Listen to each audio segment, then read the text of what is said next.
بسم اللہ الرحمن الرحیم۔ السلام علیکم پیارے بچوں، آج ہم جو سبق پڑھنے والے ہیں اس کا عنوان ہے پاک چین دوستی۔ جی پیارے بچوں، جیسا کہ ہمیں معلوم ہے کہ چین پاکستان کا ہمسایہ ملک ہے، لیکن چین پاکستان کا ہمسایہ ہونے کے ساتھ ساتھ پاکستان کا بہت اچھا دوست بھی ہے۔ آبادی کے لحاظ سے چین دنیا کا سب سے بڑا ملک ہے۔ سن 1949 میں جب چین آزاد ہوا تھا تو اسلامی ممالک میں سب سے پہلے پاکستان نے چین کو ایک آزاد ریاست کے طور پہ، آزاد مملکت کے طور پہ تسلیم کیا تھا، اور چین نے بھی ہر مشکل وقت میں پاکستان کا ہمیشہ ساتھ دیا۔ یہ تصویر بھی پاکستان اور چین کی دوستی کو ظاہر کر رہی ہے۔ یہاں پہ اس ہاتھ پہ آپ دیکھ رہے ہیں کہ چین کا جھنڈا بنا ہوا ہے، اور یہاں پہ اس ہاتھ پہ پاکستان کا جھنڈا بنا ہوا ہے، اور یہ تصویر اس بات کی علامت ہے کہ پاکستان کی اور چین کی دوستی کتنی گہری ہے۔ آج کے سبق میں بھی ہم پاکستان اور چین کی دوستی کے بارے میں پڑھیں گے۔ آئیے تو اب سبق کو شروع کرتے ہیں۔ چین ہمارا دوست ملک ہے۔ پاکستان چین دوستی کے بارے میں کہا جاتا ہے کہ یہ ہمالیہ سے بلند، سمندر سے گہری اور شہد سے میٹھی ہے۔ پیارے بچوں، ہمالیہ ایک پہاڑ ہے جو بہت بلند ہے، یعنی اونچا ہے۔ تو کہا جا رہا ہے کہ پاکستان اور چین کی جو دوستی ہے اس ہمالیہ یعنی اونچے پہاڑ سے بھی اونچی ہے، بلند ہے، سمندر سے گہری ہے۔ سمندر سب سے گہرا ہوتا ہے اور پاکستان چین کی دوستی اس سے بھی گہری ہے۔ اسی طرح شہد سب سے میٹھا ہوتا ہے، لیکن پاکستان چین کی دوستی اس سے بھی میٹھی ہے۔ تو اس کا کیا مطلب ہوا کہ پاکستان اور چین کی جو دوستی ہے آپس میں بہت مضبوط ہے، بہت گہری ہے۔ پاکستان کی طرح چین بھی براعظم ایشیا میں واقع ہے۔ بچوں، براعظم کے معنی ہے خشکی کا بہت بڑا ٹکڑا، ایک خطہ، یعنی خشکی کے بہت بڑے خطے کو، ٹکڑے کو براعظم کہتے ہیں۔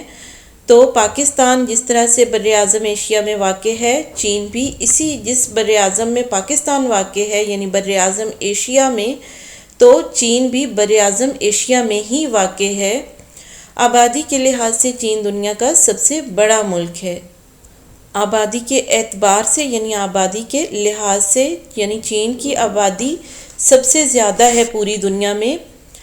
اگر کسی ملک کی آبادی زیادہ ہو تو اس ملک کی ترقی کی رفتار کم ہو جاتی ہے، یعنی کسی ملک میں لوگوں کی آبادی بہت زیادہ ہے تو وہاں پہ ترقی کم ہوتی ہے، لیکن چین نے اپنی ترقی کی رفتار میں فرق نہیں آنے دیا۔ جی پیارے بچوں، جیسا کہ چین کی آبادی جو ہے پوری دنیا میں سب سے زیادہ ہے، چین میں بسنے والے لوگ، رہنے والے لوگ سب سے زیادہ ہیں، اس کے باوجود چین بہت تیزی سے ترقی کر رہا ہے، اور اس کی ترقی میں کمی آنے کے بجائے آبادی کی وجہ سے ترقی مزید بڑھتی جا رہی ہے، یعنی ترقی کی رفتار جو ہے بہت تیز ہے۔ سن 1949 میں چین آزاد ہوا تو اسلامی ملکوں میں پاکستان سب سے پہلا ملک تھا جس نے اسے آزاد ریاست کے طور پر تسلیم کیا۔ جی پیارے بچوں، چین کب آزاد ہوا تھا؟ سن 1949 میں۔ اور جب چین آزاد ہوا تھا تو اسلامی ملکوں میں سب سے پہلے کون سے ملک نے اسے ایک آزاد ریاست یعنی آزاد مملکت کے طور پر تسلیم کیا تھا، مانا تھا؟ تو وہ کون سا اسلامی ملک تھا جس نے سب سے پہلے چین کو ایک آزاد مملکت کے طور پہ تسلیم کر لیا، مانا؟ وہ تھا پاکستان۔ اور یہیں سے پاک چین دوستی کا آغاز ہوا۔ آغاز کے معنی ہے شروع ہونا، شروعات ہونا، تو پاکستان کی اور چین کی دوستی یہیں سے شروع ہوئی، ان کی دوستی کی شروعات یہیں سے ہوئی۔ دونوں ملکوں نے ایک دوسرے کے ملکوں میں اپنے اپنے سفارت خانے قائم کیے، یعنی اپنے اپنے نمائندوں کے لیے دفاتر قائم کیے، یعنی پاکستان نے اپنا ایک نمائندہ چین میں بھیجا اور اس کے لیے وہاں پہ دفتر قائم کیا، اور چین نے اپنا نمائندہ پاکستان میں بھیجا اور پاکستان میں اس کے لیے ایک دفتر بنایا۔ ان دفاتر کو سفارت خانے کہتے ہیں، اور جو نمائندے بھیجے جاتے ہیں ان کو سفیر کہتے ہیں۔ چین نے مشکل وقت میں ہمیشہ ہماری مدد کی۔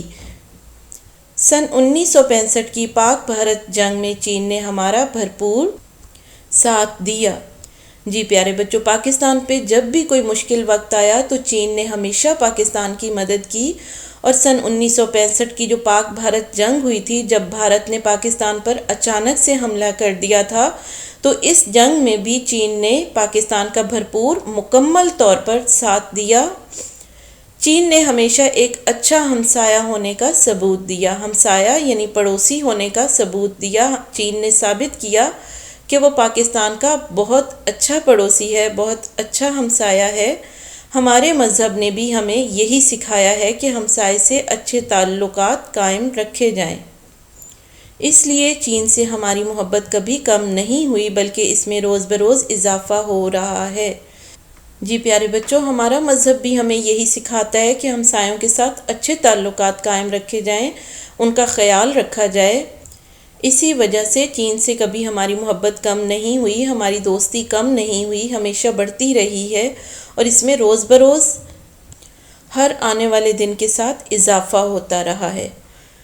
شاہراہ ریشم، جسے شاہراہ قراقرم بھی کہتے ہیں، پاک چین دوستی کا سب سے بڑا ثبوت ہے۔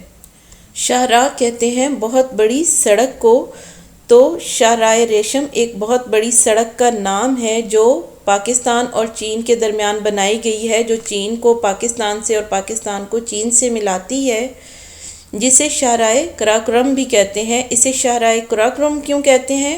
کیونکہ اسے قراقرم پہاڑوں کو کاٹ کر بنایا گیا ہے۔ پاک چین دوستی کا سب سے بڑا ثبوت ہے، کیونکہ یہ ایک بہت مشکل اور بہت بڑی سڑک ہے جو بنائی گئی ہے، تو یہ پاکستان اور چین کی دوستی کا ایک بہت بڑا ثبوت ہے۔ اس کا ایک سرا پاکستان میں ہے اور دوسرا چین میں۔ قراقرم جیسے دشوار اور بلند ترین پہاڑی سلسلے کو چیرتی ہوئی یہ عظیم شاہراہ چین کے شہر کاشغر سے جا ملتی ہے۔ دشوار کے معنی ہے مشکل، اور بلند ترین یعنی بہت زیادہ بلند، چیرتی ہوئی، کاٹتی ہوئی عظیم شاہراہ، بہت بڑی سڑک۔ قراقرم جیسے دشوار اور بلند ترین پہاڑی سلسلے کو چیرتی ہوئی، قراقرم جو ہے پہاڑوں کا ایک بہت ہی بلند ترین اور مشکل ترین سلسلہ ہے، پہاڑی سلسلہ ہے۔ اس کو یہ کاٹ کر چیرتی ہوئی یعنی کاٹ کر بنائی گئی ہے، اور یہ عظیم شاہراہ چین کے شہر کاشغر تک جاتی ہے۔ یہ دیکھیے پیارے بچوں، یہ ہے شاہراہ قراقرم، کس طرح سے یہ مشکل ترین پہاڑوں کو کاٹ کر بنائی گئی ہے۔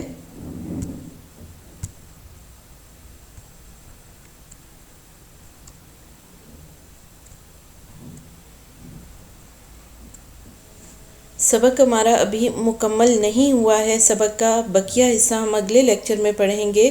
آج کا لیکچر ہمارا یہیں پہ ختم ہوتا ہے۔ اللہ حافظ۔